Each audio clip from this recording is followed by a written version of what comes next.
Welcome back to the Drager Method, guys. So let's talk about movement patterning. More simply, habits.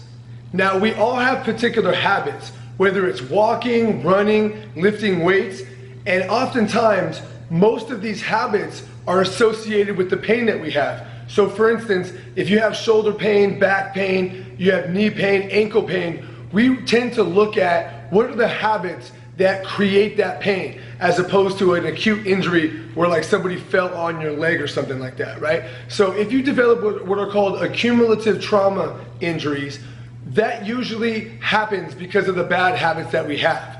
A few of those habits are if our shoulders tend to round forward, if our hips are out of alignment, or if our knees go in and out, and basically that can have a whole bunch of cascading consequences across our kinetic chain or our entire body, right? So basically if my shoulders are rounded, my neck may hurt, that may make my lower back weak. So what they used to say, my left toe is connected to my head in some way, right? Remember that song? Basically your muscular system is connected in the same way.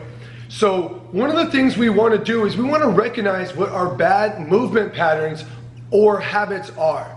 When we recognize those things, we become aware. The receptors in our posture become more aware, right? They're active, they are turned on. So one of the things we need to do is first recognize what our bad postural habits are. The next thing we need to do is we need to have counter movement patterns to try to override that computer system that is over dominant in one way.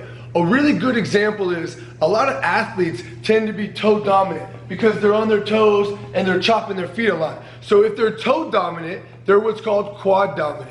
So oftentimes it's difficult for them, especially if they're cleat athletes, to really drive their heels down. But heel drive is an important facet of running, of blocking, of any kind of functional movement in athletics. So one of the things we need to do is we need to reinforce proper movement patterns in order to maximize our athletes' efficiency and output.